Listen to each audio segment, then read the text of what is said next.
नमस्कार,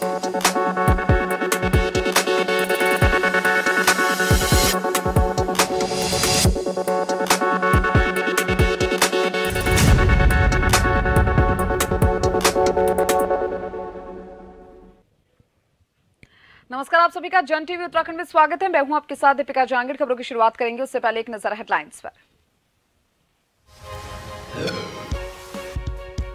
उत्तराखंड में नए साल के आगाज पर पर्यटकों का भारी जमावड़ा। कानून व्यवस्था बनाए रखने के लिए पुलिस ने कसी जाम की स्थिति से बचने के लिए रूट डाइवर्सन।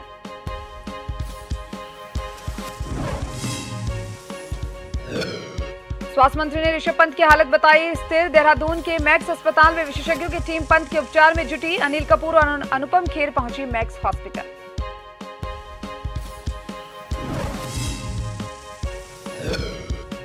डोईवाला की रानी पोखरी में एयरपोर्ट विस्तारीकरण से प्रभावित ग्रामीणों के विरोध के बीच एरो सिटी के निर्माण के लिए जमीन चयनित।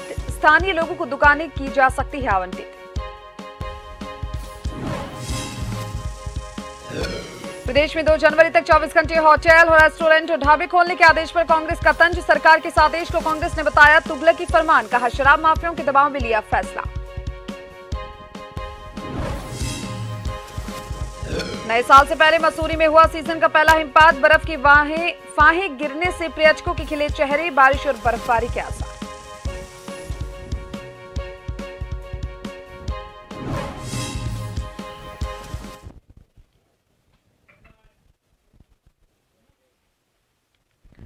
शुक्रवार को हुए सड़क हादसे में क्रिकेटर ऋषभ पंत गंभीर रूप से घायल हो गए। देहरादून के अस्पताल में ऋषभ पंत का इलाज जारी है और उनकी हालत स्थिर है। पंत के सिर, पीठ, घुटने और कलाई में चोट लगी। पीएम नरेंद्र मोदी ने भी कल ऋषभ पंत की मां से फोन पर बात की और ऋषभ की सेहत का हालचाल जाना। विशेषज्ञों की टीम ऋषभ पंत के उपचार में जुटी हुई है। डॉक्टरों का यह कहना है कि उनकी हालत स्थिर है और खतरे की कोई बात नहीं। आपको बता दें कि दिल्ली रुड़की हाईवे पर क्रिकेटर ऋषभ पंत की कार के दुर्घटनाग्रस्त होने की सूचना हरियाणा रोडवेज के चालक और परिचालक ने दी, जिस पर उत्तराखंड पुलिस ने तत्काल घटनास्थल पर पहुंचकर घायल ऋषभ को अस्पताल भिजवाया था।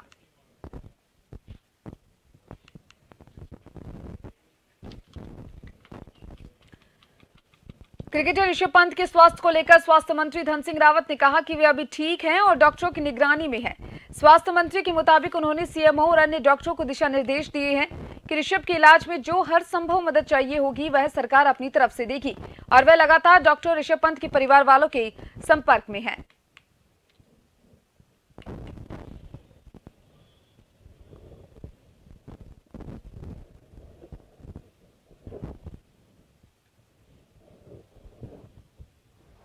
सुबह सीएमओ से भी बात होगी। अभी वो देहरादून के एक निजी हॉस्पिटल में, वहाँ भी मेरी बात हुई और अभी ठीक हूँ और जो भी जरूरत पड़ेगी उनको दवाइयों से लेके, इलाज से लेके वो सरकार की तरफ से दी जाएगी। अगर नर्सिंग का जो वो चल रहा है, अभी स्थिति क्या है उनकी? क्या मैंने कहा कि अभी ठीक है उनकी स्थिति। अभी मेरी थोड़ी देर बात हुई, अभी फिर करने वाला हूँ बात। स्वास्थ्य विभाग की और NHM की हमने यहाँ पे एक रिव्यू बैठक की है और बड़ी बात यह है कि नैनीताल जिले में अब 93% संस्थागत डिलीवरी हो रही है और जब हमारी सरकार बनी थी तो ये 40% का आंकड़ा था।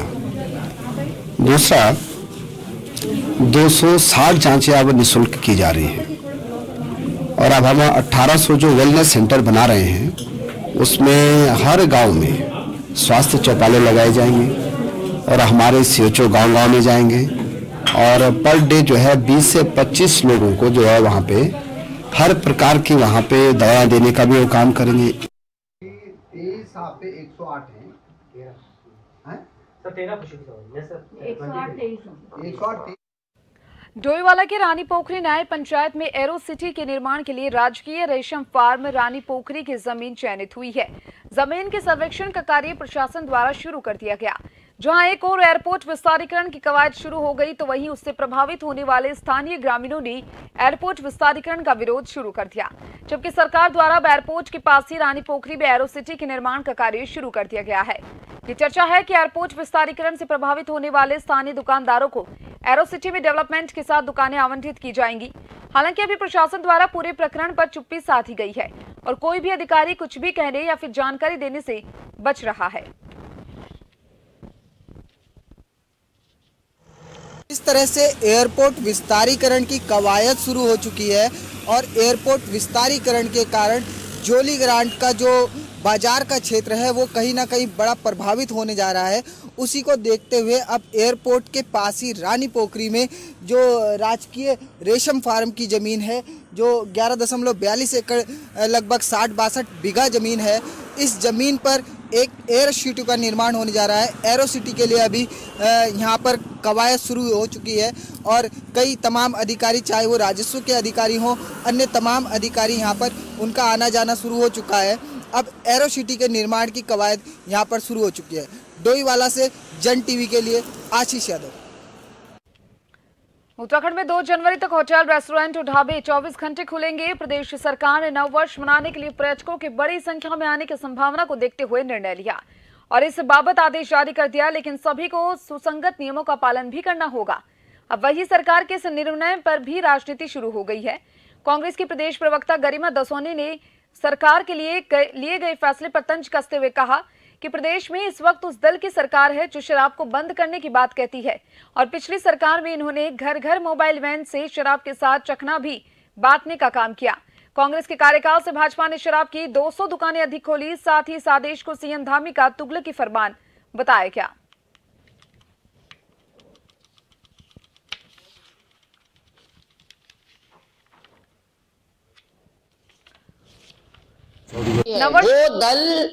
उस दल की सरकार है इस समय प्रदेश में जो शनै शनै शराब बंदी की ओर प्रदेश को ले जाने की बात करती थी, इसको समाप्त करने की बात करती थी। देवभूमि हमारा प्रदेश कहलाता है, इसलिए यहाँ शराब का वितरण नहीं होना चाहिए, इसकी तरफदारी करती थी।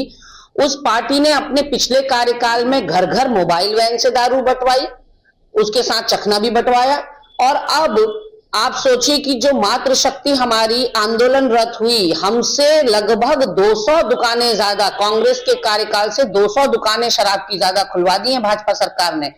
और जब मुखालफत की मातृशक्ति ने सड़कों पर उतरी तो उनको मुकदमों में जेल ठूस दिया गया। और अब पुष्कर सिंह धामी जी का फरमान आया है, तुगलकी फरमान, कि 2 जनवरी तक 24 घंटे शराब के ठेके खुलेंगे। काश आपने जो भुखमरी और कुपोषण से हमारे वहां मौतें हो रही हैं, काश आपने राशन की दुकानों के लिए भी कहा होता कि 24 घंटे राशन की दुकानें खुली रहेंगी। ज्यादा जानकारी के लिए मेरे साथ bureau chief Hasan Pant phone line पर जुड़ चुके हैं। हसन पंत, आपसे जानना चाहेंगे, नववर्ष को लेकर उत्तराखंड में लगातार तैयारियां यहां पर की गई है, तो वहीं होटल, रेस्टोरेंट और ढाबों को 24 घंटे खुला रखने का आदेश यहां पर दिया गया है, जिसका अब विपक्ष लगातार विरोध कर रहा है। लगातार धामी सरकार पर विपक्ष इस आदेश को लेकर हमलावर है, क्या कुछ कहेंगे?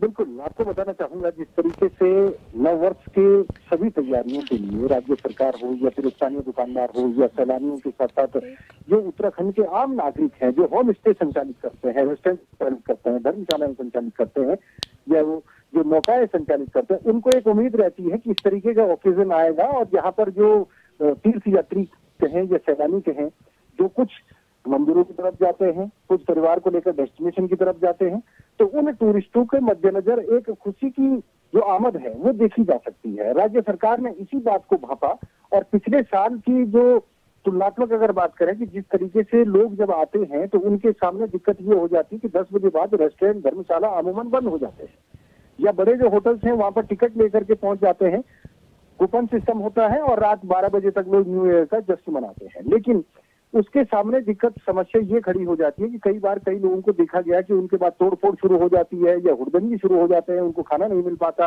या उनको यूं कहें कि शराब नहीं मिल पाती।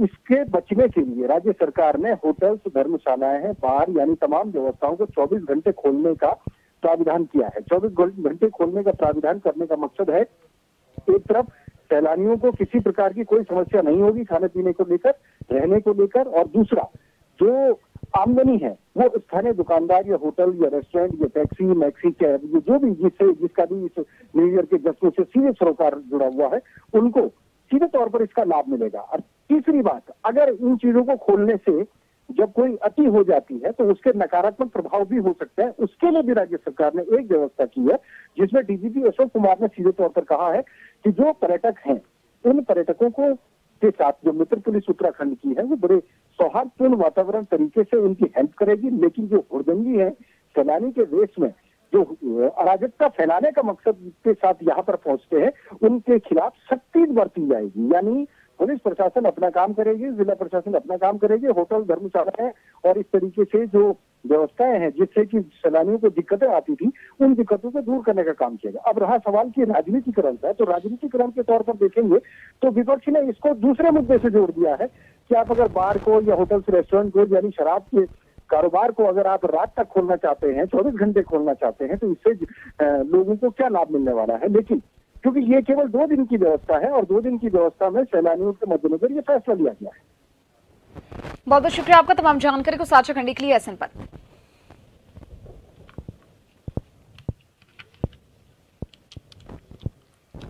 हल्द्वानी में राज्य स्तरीय मेडिकल कॉलेज का सम्मेलन आयोजित किया गया। तरंग 2022 कार्यक्रम में स्वास्थ्य मंत्री धन सिंह रावत ने शिरकत की। इस दौरान मेडिकल कॉलेज के बच्चों ने कई सांस्कृतिक कार्यक्रम भी प्रस्तुत किए। स्वास्थ्य मंत्री धन सिंह रावत ने मेडिकल कॉलेज के छात्रों को सम्मानित किया।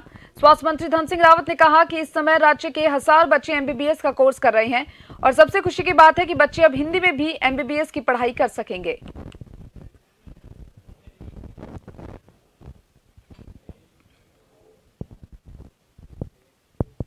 केंद्रीय रक्षा राज्य मंत्री अजय भट्ट ने नीति आयोग के अनुदान से बनी आधुनिक साइंटिफिक लैब का घोड़ा नाला स्थित चाइल्ड सेक्रेज पब्लिक स्कूल में रिबन काट के शुभारंभ किया और इस दौरान उन्होंने विद्यालय के बच्चों से लैब में रखी मशीनों के बारे में जानकारी भी ली। उन्होंने ग्रामीण क्षेत्र में बने विद्यालय में अत्याधुनिक लैब के उद्घाटन पर कहा कि यह सौभाग्य की बात है कि यहां नीति आयोग के सौजन्य से एक आधुनिक लैब का निर्माण करवाया गया, जिससे कि बच्चे तकनीकी शिक्षा ग्रहण कर सकते हैं। साथ ही उन्होंने कहा कि अगर विद्यालय प्रबंधन द्वारा उनसे कोई सहयोग मांगा जाता है तो उसके लिए भी वो सदैव तत्पर हैं। उन्होंने इस कार्य के लिए विद्यालय प्रबंधक को भी शुभकामनाएं दी। नीति आयोग भारत सरकार द्वारा बच्चों के उत्साहवर्धन के लिए यहाँ एक साइंटिफिक लैब के लिए कुछ अनुदान दिया गया और मुझे बेहद खुशी है कि बच्चों ने बहुत अच्छे मॉडल तैयार किए हैं। ऐसी मशीनें लगाई हैं जिस पर बच्चे कंप्यूटर में पहले पिक्चर बनाएंगे, फिर उस पिक्चर को मशीन के अंदर डालेंगे और उससे आप धातु की कोई वस्तु तैयार कर सकते हैं, प्लास्टिक की कोई वस्तु तैयार कर सकते हैं। सेंसर लगे हुए हैं जगह जगह, अगर आप सेंसर की रेंज में होंगे तो उसका फाटक खुल जाएगा, उससे दूर जाएंगे तो बंद हो जाएगा। माननीय मोदी जी की, केंद्र सरकार और हमारी स्वामी जी की सरकार के द्वारा लगातार शिक्षा के क्षेत्र में कि बच्चों को उच्च गुणवत्ता युक्त शिक्षा प्राप्त हो, क्वालिटी एजुकेशन उनको मिले, इसके लिए लगातार प्रयास किए जा रहे हैं। और राष्ट्रीय शिक्षा नीति 2020 में भी इन्हीं सबको लेकर प्रयास किया गया है कि ग्रामीण क्षेत्रों में भी उच्च गुणवत्ता युक्त शिक्षा सभी को मिल सके, इसके लिए प्रयास किए जा रहे हैं। हमारे बिंदु खत्ता क्षेत्र में चाइल्ड सेक्रेटरी स्कूल द्वारा इस दिशा में महत्वपूर्ण कदम उठाए गए हैं। इनको पूर्व में भी सरकार द्वारा सहायता की जाती रही है और भविष्य में जहाँ पर इनको जो आवश्यकता होगी उसको किया जाएगा। और यहाँ पर रुकेंगे एक छोटे से ब्रेक के लिए।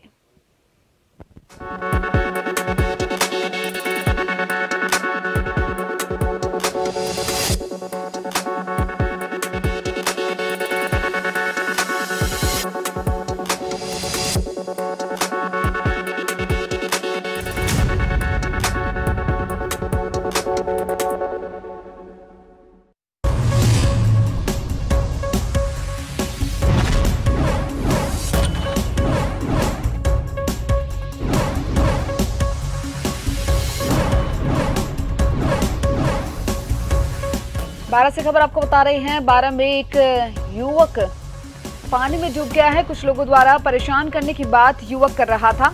जबरदस्ती करने पर बच्चे समेत टंकी में कूदने की धमकी दे रहा था।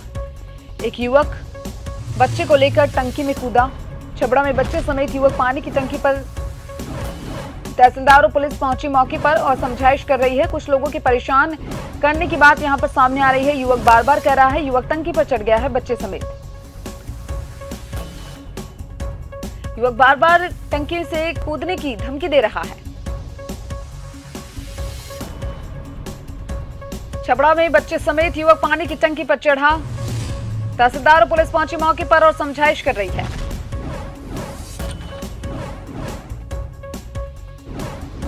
कुछ लोगों द्वारा परेशान करने की बात युवक कर रहा था। जबरदस्ती करने पर बच्चे समेत टंकी से कूदने की धमकी दे रहा था।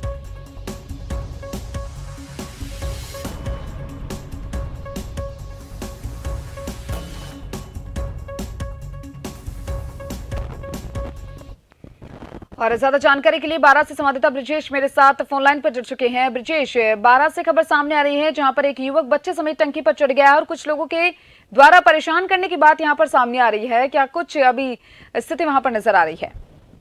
जी बिल्कुल, मैं आपको बता दूं कि बारा जिले के छबड़ा में एक बच्चे को लेकर एक युवक पानी की टंकी पर चढ़ गया है, जिसे पुलिस और तहसीलदार के द्वारा उतार लिया गया है, वहीं उसे थाने ले जाया गया है। युवक का आरोप है कि कई लोगों के द्वारा मुझे परेशान किया जा रहा है और इसी बात को लेकर टंकी पर चढ़ा था और चढ़ने के बाद वो वहां से बच्चे को लेकर कूदने की धमकी दे रहा था। अब हालांकि पुलिस के द्वारा युवक को और बच्चे को नीचे उतार लिया और थाने लाया गया है। जी, बहुत बहुत शुक्रिया आपका तमाम जानकारी को साझा करने के लिए।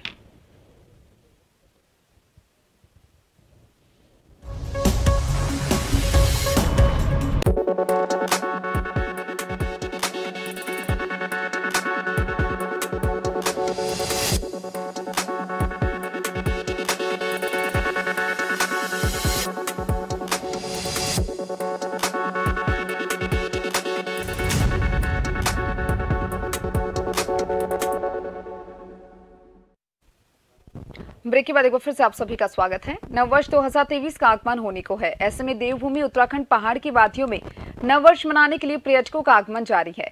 अन्य राज्यों से नववर्ष का स्वागत की इच्छा से आने वाले लोगों के लिए काशीपुर में रूट डाइवर्सन के साथ साथ स्थानीय हुड़दंगियों से निपटने के पुलिस ने कमर कस ली।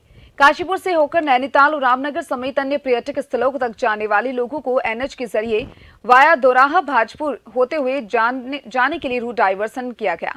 इसके तहत एनएच से काशीपुर की तरफ आने वाले सभी मार्गों पर पुलिस के बैरिकेड लगा दिए गए। इन बैरिकेड पर पुलिस टीमें लगातार चेकिंग कर शहर में आने वाले पर्यटकों को शहर में प्रवेश से रोककर एनएच के जरिए वापस उन्हें गंतव्य की तरफ भेज रही है।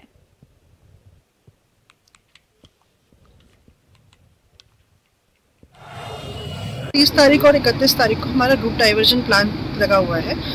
इसमें उधम सिंह नगर और नैनीताल जिले ने समन्वय करके ये प्लान लागू किया है। जो भी हमारा जसपुर की तरफ से जो भी पर्यटक आ रहे हैं, गाड़ियाँ आ रही हैं, इनको हम सीधे हाईवे पे चलाकर भाजपुर और बरेली से होते हुए रामनगर और नैनीताल जाना होगा। और इसके लिए हमारे जितने भी रास्ते में कट्स पड़ते हैं, सभी कट्स पे हमने बैरियर और ड्यूटीज़ लगाई हैं और 24 घंटे की ड्यूटीज़ हैं, डे और नाइट की 2 शिफ्ट में। और सभी हमारे मुस्तैद है और इसमें जो भी पर्यटक आ रहे हैं उनको सीधे ही भाजपुर की तरफ डाइवर्ट किया जा रहा है। सबसे पहले तो हमारे द्वारा जितने भी होटल रिजॉर्ट्स मॉल्स हैं जहाँ पर लोग जमा होते हैं नए साल की शाम को, इसमें सभी जगह हमने सीसीटीवी कैमरों की चेकिंग की है और ये निर्देशित किया है सभी ओनर्स को कि अपने यहाँ सीसीटीवी फुटेज कैमरे से पूरा कवर करेंगे। कोई भी अगर घटना होती है तो उसके बाद तत्काल सीसीटीवी फुटेज देखना पड़ता है और उसमें अगर नहीं लगा होता है तो ये जिम्मेदारी भी फिक्स की जाएगी। इसके अलावा जो भी है सभी से ये अपील भी है कि नया साल आ रहा है तो उसको शांतिपूर्वक अपने परिवार के साथ और जहां भी वो बाहर अगर कहीं बुकिंग की है वहां मनाएं, परंतु किसी भी प्रकार की शांति व्यवस्था को भंग ना करें और कोई हुड़दंग वगैरह ना मनाएं। प्रकृति आजकल भगवान बद्री विशाल जी का श्रृंगार करने में लगी हुई है। पिछले 2 दिनों से चमोली की ऊंचाई वाले ग्रामीण इलाकों में मौसम का मिजाज बदला है। कहीं कहीं इलाकों में हल्की बारिश भी देखने को मिल रही है। यहाँ पहाड़ियां बर्फ की चादर में ढक चुकी हैं और भगवान बद्री विशाल के धाम में भी बर्फबारी हो रही है, जिस कारण बद्रीनाथ और भी खूबसूरत नजर आ रहा है।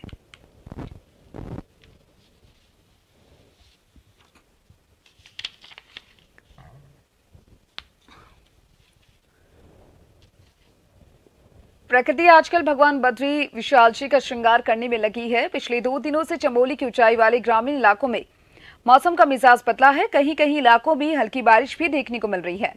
यहाँ पहाड़ियां बर्फ की चादर में ढक चुकी हैं और भगवान बद्री विशाल के धाम में भी बर्फबारी हो रही है, जिस कारण बद्री धाम और भी खूबसूरत नजर आ रहा है।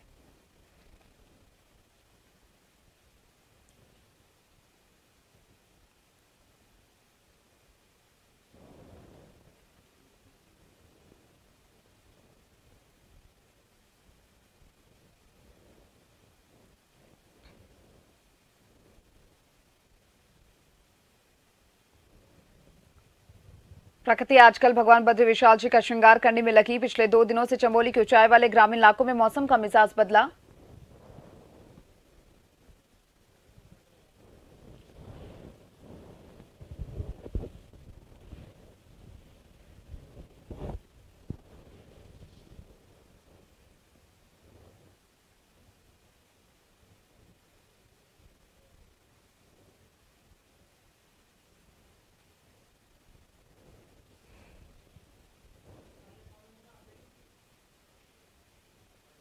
भगवान बद्री विशाल के धाम में बर्फबारी से खूबसूरत नजारा।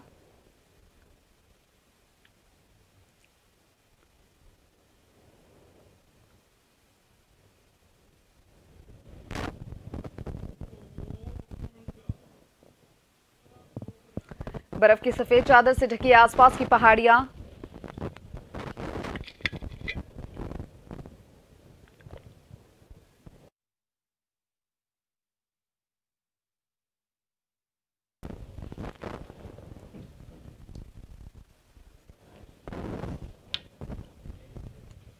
और जानेंगे कि आखिर किस तरीके से बद्रीनाथ जी में पर पर्यटक पहुंच रहे हैं और ज्यादा जानकारी के लिए संवाददाता नवीन भंडारी मेरे साथ फोन लाइन पर जुड़ चुके हैं।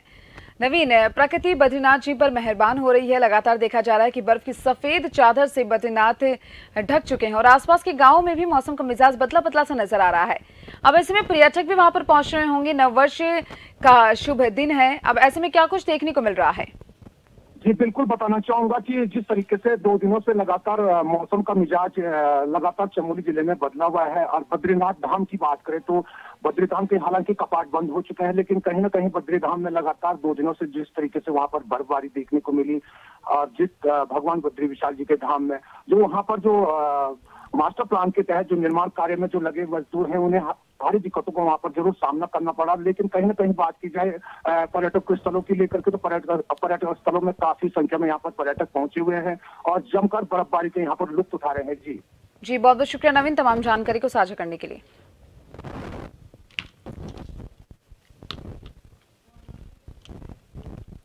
वन मंत्री सुबोध उनियाल आज हल्द्वानी पहुंचे, जहां एफटीआई में उनके हेलीकॉप्टर की लैंडिंग हुई। वहीं खनन व्यवसायियों की हड़ताल पर बोलते हुए वन मंत्री सुबोध उनियाल ने कहा कि रॉयल्टी कम करना राज्य कहीं नहीं केंद्र का भी विषय है और राज्य सरकार लगातार इसके समाधान के लिए प्रयास कर रही है, क्योंकि खनन न होने से सरकार को भी राजस्व का भारी नुकसान हो रहा है।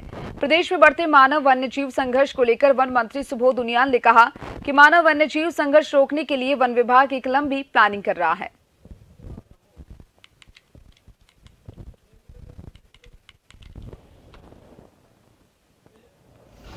इसके लिए कोई शॉर्ट टर्म प्लानिंग नहीं, लॉन्ग टर्म प्लानिंग की आवश्यकता है। हम लॉन्ग टर्म प्लान में जा रहे हैं, जिस तरह, क्योंकि ये ह्यूमन वाइल्ड लाइफ कॉन्फ्लिक्ट कोई नई बात तो है नहीं, लेकिन जिस तरह घटनाएं बढ़ रही हैं इसका मतलब ये है कि लगातार भोजन के अभाव में जो वाइल्ड लाइफ है वो जंगल को छोड़ के आबादी तरफ आ रही है। तो इसका एक परमानेंट सोल्यूशन निकालने की आवश्यकता है। इसीलिए हम लोगों ने इस बार ये तय किया कि हम ज्यादा से ज्यादा फलदार पेड़ और उच्च उत्पादकता वाले फलदार पेड़ जंगलों में लगाएंगे, ताकि निकट भविष्य में इनको रोक पाए, क्योंकि ये बहुत शॉर्ट टर्म में आप इसको रोक नहीं सकते।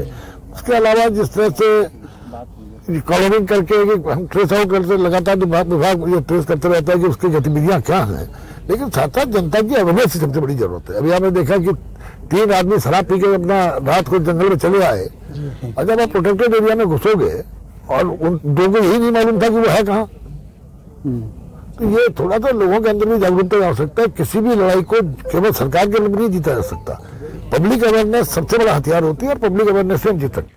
पीएम मोदी द्वारा हल्द्वानी नगर निगम के लिए की गई 2000 करोड़ की योजनाओं की समीक्षा बैठक शुक्रवार को केंद्रीय रक्षा राज्य मंत्री अजय भट्ट ने ली। विकास योजनाओं को लेकर अजय भट्ट ने अधिकारियों की पीठ थपथपाई। समीक्षा बैठक के दौरान उन्होंने हल्द्वानी शहर में सीवरेज, पेयजल, बिजली से जुड़ी योजनाओं की प्रगति रिपोर्ट के बारे में जानकारी ली। बता दें कि हल्द्वानी नगर निगम से जुड़ी सभी योजनाओं की डीपीआर बन चुकी है। उम्मीद जताई जा रही है कि सभी योजनाओं का श्री गणेश हो जाएगा और हल्द्वानी शहर आदर्श सिटी में शामिल हो जाएगा। 2000 करोड़ रुपए की घोषणा हुई थी यहाँ पर कि हल्द्वानी नगर का समुचित संपूर्ण विकास हो, और उस पर बहुत तेजी से काम चल रहा है। अब वो 2200 करोड़ तक बजट जा रहा है। अधिकारी बहुत तेजी से काम कर रहे हैं। डीपीआर बन चुकी है, कुछ बहुत छोटा पार्ट अभी बनना शेष है। जब ये बन जाएगा तो हल्द्वानी क्षेत्र का पूरा नक्शा बदल जाएगा। हल्द्वानी में उच्च शिक्षा मंत्री डॉक्टर धन सिंह रावत ने सर्किट हाउस में राज्य को नशा मुक्त बनाए जाने के लक्ष्य के परिप्रेक्ष्य में अधिकारियों के साथ बैठक की और इस दौरान डॉक्टर धन सिंह रावत ने कहा कि 2025 यानी राज्य के 25 वर्ष होने तक राज्य को नशे से मुक्त, टीबी से मुक्त और पूर्ण रूप से साक्षर बनाने का संकल्प सरकार द्वारा लिया गया, जिसके तहत प्रत्येक जिले में जाकर उनके द्वारा बैठक ली जा रही है। नैनीताल जिले में भी पुलिस प्रशासन सहित सभी अधिकारियों को निर्देशित किया गया है कि नशे के खिलाफ जन जागरूकता अभियान चलाए जाने के साथ साथ ड्रग्स फ्री उत्तराखंड के लिए अपराधियों की धरपकड़ और व्यापक कार्य योजना बनाकर काम करने की आवश्यकता है।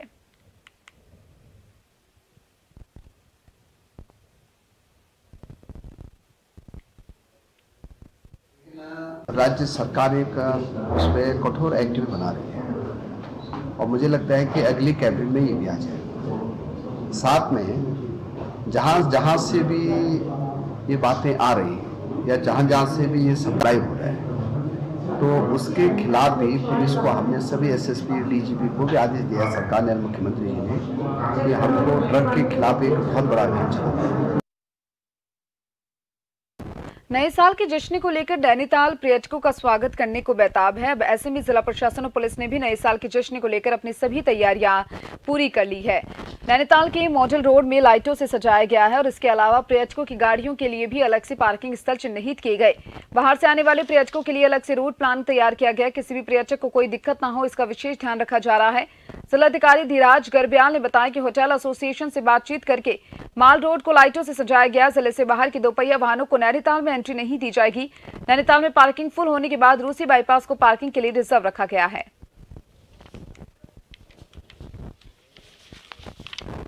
और इन सभी खबरों के साथ फिलहाल के इस बुलेटिन में इतना ही। बने रहिए जन टीवी के साथ। नमस्कार।